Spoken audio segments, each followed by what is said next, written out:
Now, Chelsea are looking to get their first win in the Champions League when they host Paris FC tomorrow night. Emma Hayes has been speaking to the media. Let's head to our reporter, James Green, who was at that news conference for us.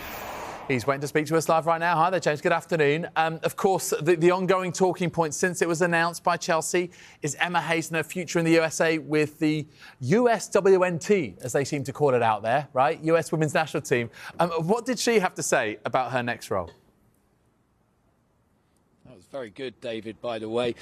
Very little is probably the answer to that question. She made it pretty clear that she wanted her focus to be firmly on the job she's got at Chelsea, the job that she will continue to do until the end of the season. Now, I was around the club earlier on in the day watching training and speaking to a few members of staff, and they too reiterated to me that Emma's made that announcement. She spoke about it once. She doesn't want to be speaking about it press conference after press conference, considering she is the Chelsea boss. But having said that, with an international break on the horizon, it's not a surprise that these questions are posed and interest builds up about where her role sits right now. How involved is she at the moment with the current interim boss? Well, that question was asked to her later on in a press conference, and this is what she said.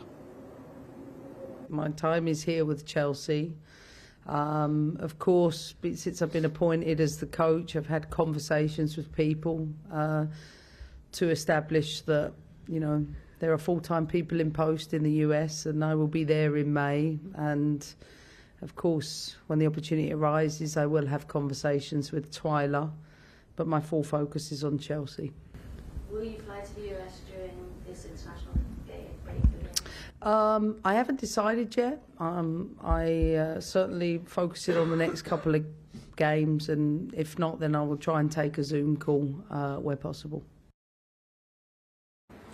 There we go. Emma Hayes just reiterating really that she's not really fully involved yet. She is focusing on the job at Chelsea. Now, there were reports, and that actually came from the USWNT technical director, Matt Crocker, who was key to appointing Emma Hayes, that she might well join up with the international squad next week to have her introductions, but that's not been confirmed. And as Emma said, that may well happen on Zoom.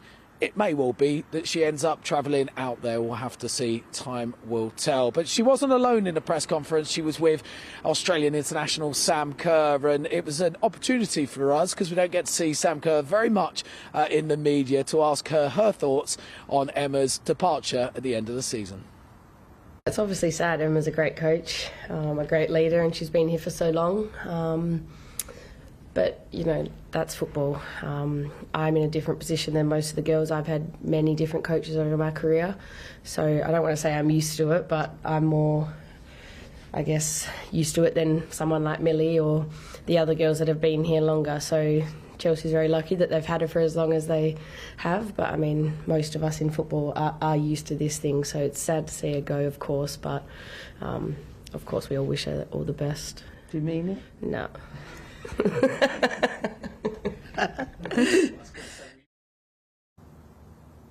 And there we go, a little bit of laughter. That was really apparent throughout that press conference, actually, between the two of them. Now, Sam Kerr was asked a lot about her fitness. She's still been struggling to get up to real full fitness, and that's from an injury that she had pre-World Cup. And she said, look, I'm probably about 2 or 3 weeks away. Now, after she asked that question, Emma Hayes actually leaned back in her chair, looked at her and said, "You're a pretty terrible patient, you are." And Sam Kerr laughed at that. It's not someone who likes to sit around and wait around. But for Chelsea fans, I think hearing that Sam Kerr is still 2 to 3 weeks away from feeling at her fullest, at her best fitness level, I think that's rises to a lot of optimism amongst Chelsea fans. Yeah, and look, they need to try and be optimistic, especially given this Champions League group. They started off with that 2-2 draw against Real Madrid, and Emma Hayes not happy about some of the decisions made in that game, remember.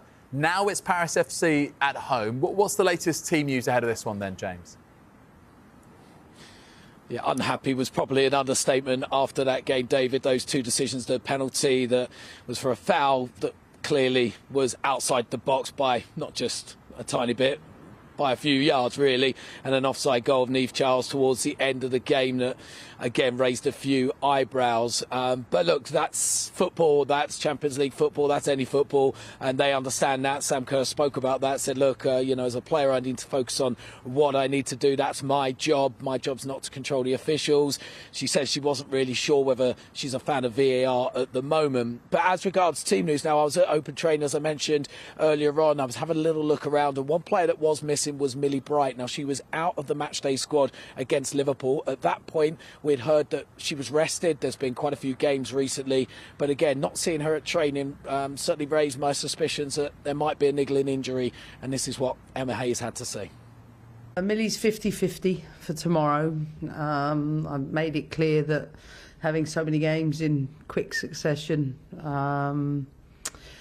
that we're managing our loading.